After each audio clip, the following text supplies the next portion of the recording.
Alrighty.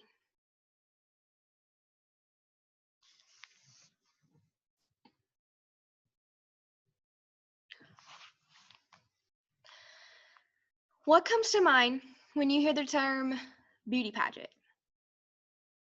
I know, it sounds demeaning, right? As if the only way to win the competition is to be the most dolled up and prettiest little thing on stage. Something I find particularly interesting is that I've never heard someone who legitimately knows what goes down in the pageant world call it a beauty pageant. Today I will present you how beauty pageants are beneficial to young women. I'll reveal why they are looked down on and explain why pageants do not pose a risk to anyone's childhood when you actually know how they work. I'm well educated in this subject area as I have participated in each category of pageantry since a very young age and continue to do so to this day. Each level has brought me new knowledge that I will always carry with me. Today I'll present to you the world of pageants and how each faction of them contribute to long-term success for young women. Glitz is the most basic level of pageantry. Festivals are a more difficult branch, and scholarship pageants, personally, I think, are kind of a mix of the two. We will begin with beauty pageants pushing the boundaries of comfort that you have. So, glitz are the first up pageants that push people out of their comfort zone. Young girls in glitz go out on stage and put themselves out there and open up to the possibility of being judged by any and everyone. You have to be pretty brave to be that young and open to rejection. The secret that no one says is that you never truly will be rejected. The fear just fuels you a little bit better. That sounds kind of harsh, but whenever I get on stage, whenever I was little, I'm sure I was like a deer in the headlights. People do that. It only comes with experience that you get more comfortable having a stage presence and connecting with the judges. And no one's going to be upset that you didn't do your best, that you didn't do as well as like you hoped or anything. You have to focus on the judges because at the end of the day, they're the only ones that are going to determine if you walk away with a crown and are going to have anything constructive to say about it. They determine if you win or lose, and no one else really matters in that moment. Everyone else is just kind of a challenge or distraction. That's what the audience serves as. As a little kid, you can get easily distracted by them instead of paying attention to the judges and really focusing on them and your routines. A big takeaway from this is that not everybody's going to like you or anything that you do in life. People are going to talk no matter what. Not everyone's going to like you, and you're going to be fine. You're going to live from it. You just have to be your authentic self and be you. And I think glitz pushing girls out of their comfort zones does that. Because at the end of the day, people are going to talk about you no matter what because you're putting yourself out there. That happens in any and everything. It's not just a pageant thing. So yeah. Continuing on, you learn how to be comfortable in your own skin through pageants. Glitz pageants particularly. If you look uncomfortable, the judges are going to take note and they're going to tell you whenever you go ask for comments after. It's very obvious when people look uncomfortable. However, the more you compete, the more you practice, kind of like in communications, the more you practice speeches, the more comfortable you'll be and more comfortable be speaking to people. And you'll grow and you'll connect with the audience. In reference to the previous notion of people judging you, you eventually learn not to care on that stage. You feel absolutely invincible. No one else in the world matters because you have the whole stage to yourself. Everyone is supposed to hush up and pay attention to you. You are literally the center of attention, and some people thrive on that. Some people are deer in the headlights, but I think eventually when you get to the point of thriving, you have a good time. You have an absolute blast each and every weekend. I personally loved it. I know toddlers and tiaras would say otherwise, a bunch of screaming matches and catty people, but glitz pageants are really fun.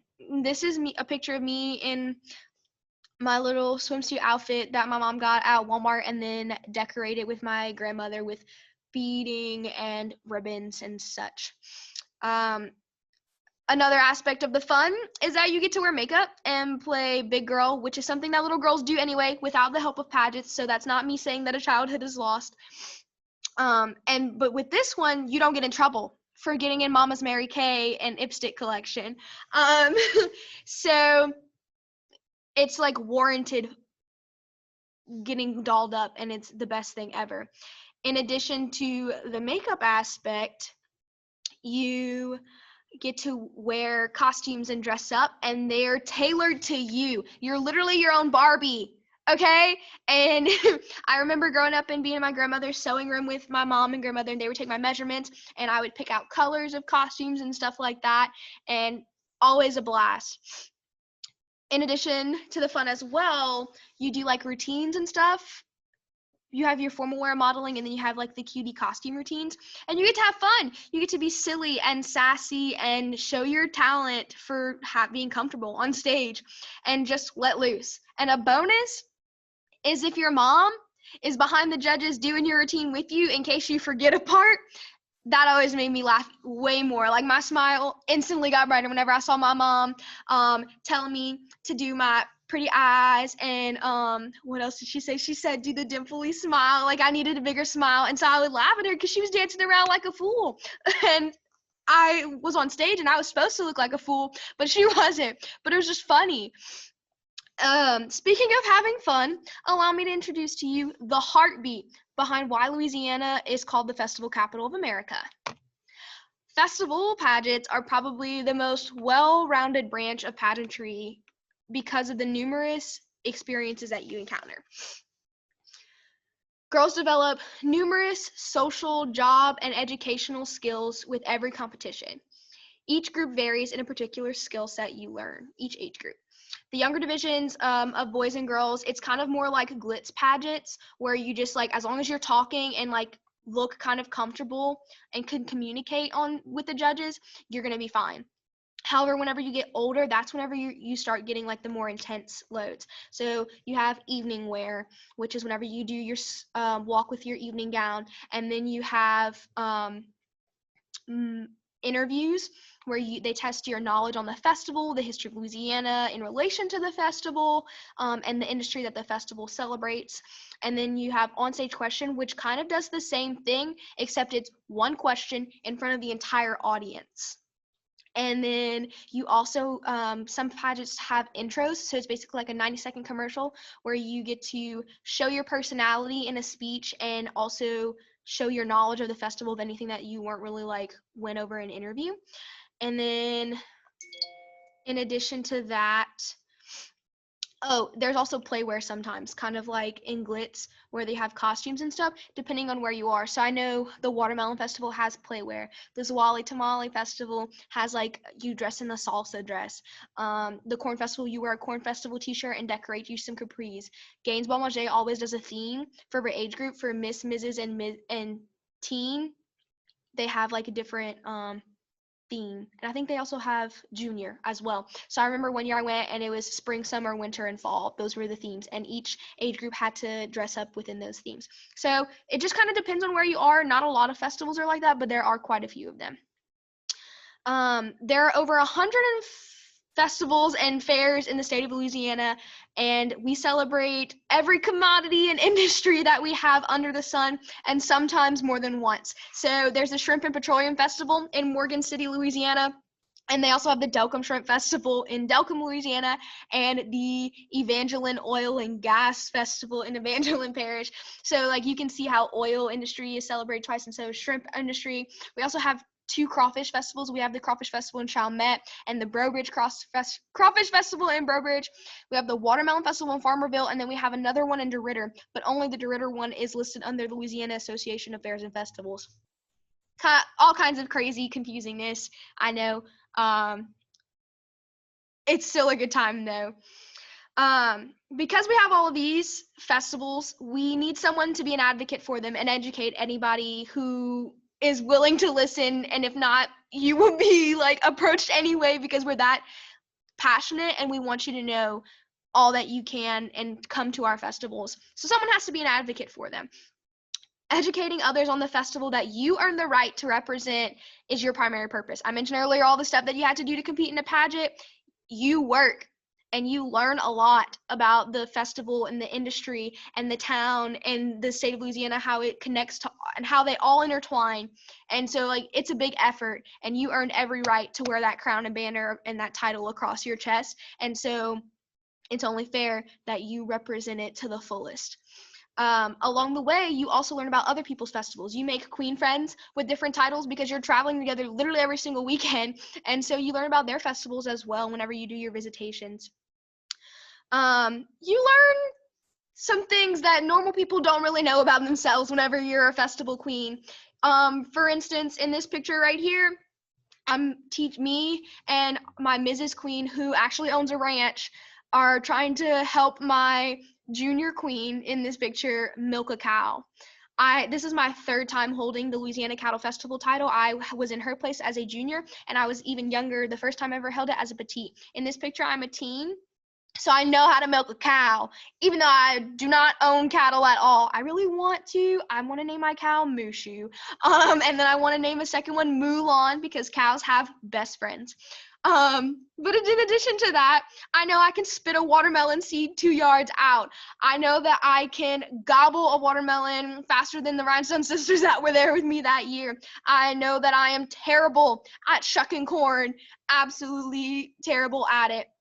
And I also know that I am pretty good at decorating crafts like hats and canvases and stuff like that.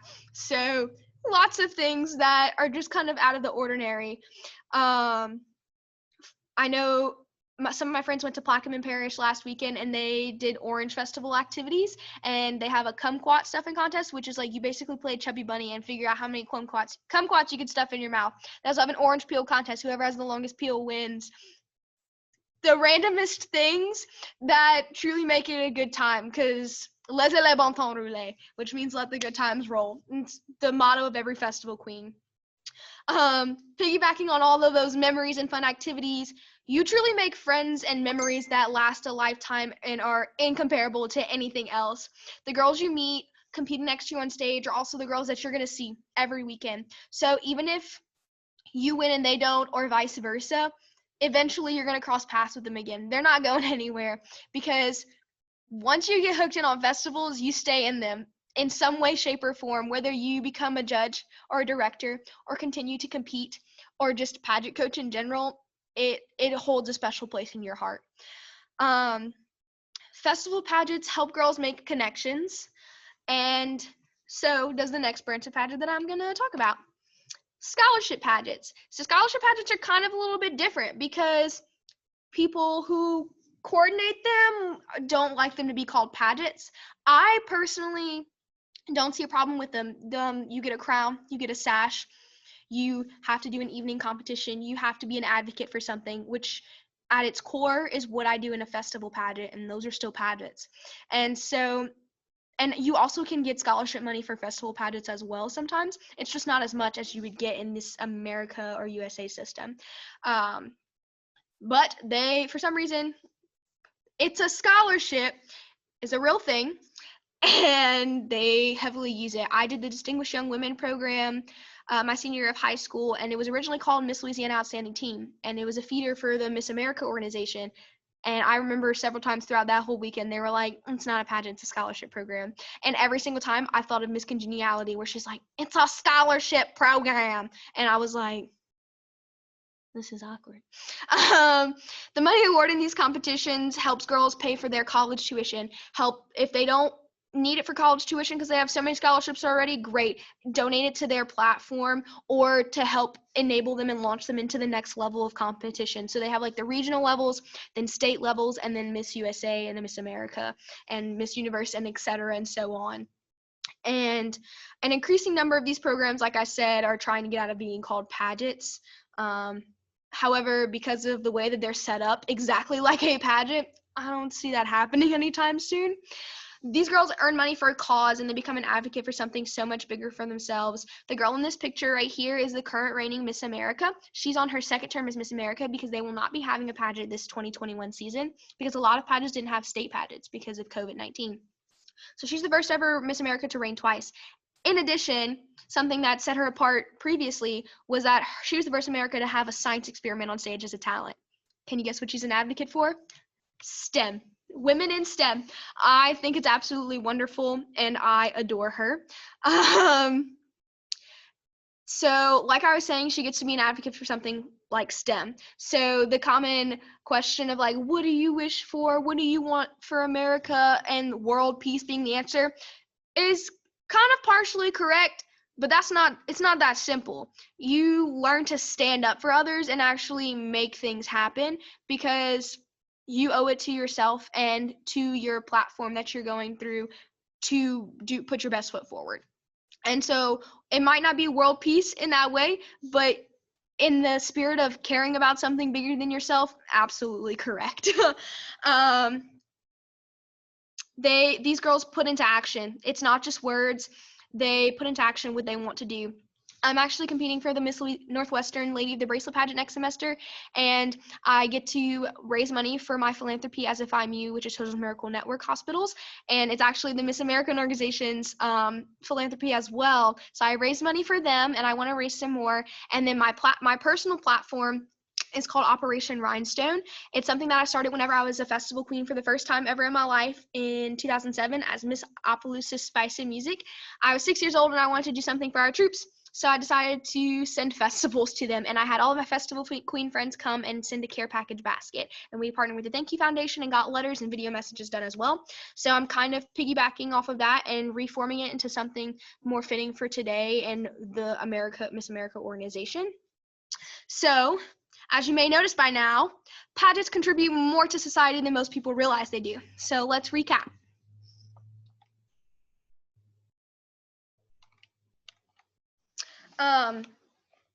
Different levels of pageants can contribute to different aspects of growing up, or simply having fun, educating others on something that you're truly passionate about, or simply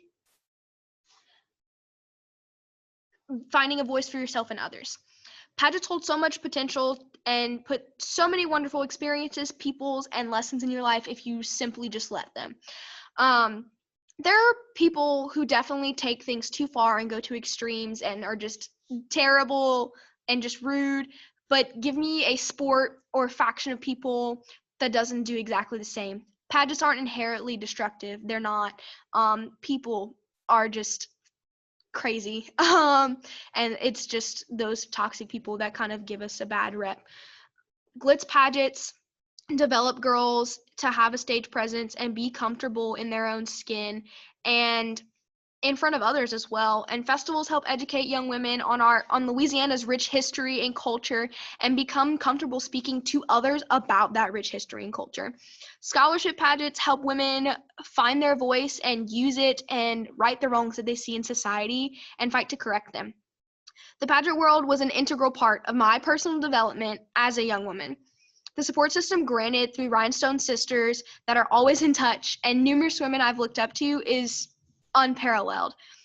It's because of my time with them that I've learned to be bold and determined and kind so that any little girls who look up to me have that precedent set and they are ready to leap into it at any point in time, and I will always be there for them whenever they are. I've never heard someone who actually knows what is going on in the pageant world call it a beauty pageant. And I think rightly so, because pageants are so much more than the general population expects, and I'm glad I've had the opportunity to share with you all today that simple fact. I also have a little sneak little presentation mini thing. These are some of my pictures from whenever I've done pageants. None of these I have a title in. I don't know. I just realized that. This first one was me and my sorority sister last fall. But she had just gotten a title right before this. I think this was her first event, and I competed for Cracklin Festival Queen, which is in the Port Barre, Louisiana. It's my mom's hometown, and I will show you guys a video about that in a second about what exactly they do, and I am very excited to share that with you. This right here, I'm gonna show it next because this is the first time I actually competed for Cracklin. I've gotten first alternate both times. This is with a girl who goes to school here, and we did a forecom together because I told her that I was going to NSU right after this. This was the semester before I graduated, my senior year of high school. This picture right here is at the Rain Frog Festival. Right after we all got out of interview, they were like, let's take pictures. And so me and my goofball friends said we're taking silly ones. This picture right here is me and my friend Ani. We have grown up together. Her mom has served as my director for the Louisiana Cattle Festival several times, and we competed against each other for Cajun hot sauce, Louisiana Cajun hot sauce. It was my hometown, and I've always wanted to hold that title. It does no longer exist, but this was the first, like, one of the years that I was eligible and, like, free and had the time to do it. And she ended up winning, and I remember as soon as she was crowned, as soon as I was named first alternate, because they named the first alternate, and then after that, like, you know who it is, because there was only 2 of us, I pulled her in for a hug, and, like, she was, like, crying, and then I ran to the back after, like, we took our first alternate queen pictures, changed, and bolted to the front of the line to take pictures with her because I was going to be the first one to take a picture with her. And then this in the middle right here, I was explaining how you have to know a lot about pageants and festivals and the industries that they represent. So this is an industry list. The Louisiana Fur and Wildlife Festival is held in Cameron, Louisiana. And every year they honor the fur industry and another industry that kind of like coincides with the fur industry in some way, shape, or form. And only 32 girls, there's 32 fur-bearing parishes in Louisiana. So a maximum of 32 girls can compete because you have to have a bid from a third fur-bearing parish, which means like they send you. I had just competed for Cracklin this first time. And so I got the St. Landry Parish bid. And so I had to learn about, it was the cattle industry year. So I had to learn about St. Landry Parish cattle industry, Cameron Parish cattle industry, and then St. Landry Parish fur industry, and Cameron Parish fur industry, and then how they coincide with Louisiana's fur industry and cattle industries, and then also the history of the festival and important members of Cameron that contribute to the festival, and so on and so forth. It was a lot of information. I still have my Quizlet. It's like 100 cards long. So yes, pretty interesting. I'm going to show you guys a small sample video of kind of like what happens at these festivals and why girls serve as advocates. Cracklin Cook-Off. And that's when a one-day cook-off fundraiser turned into a 4-day Cracklin Festival. Drawing in thousands of people each day, the group raises money for the Louisiana Lion's Eye Foundation, an organization Dunbar is passionate about. We sent people from here.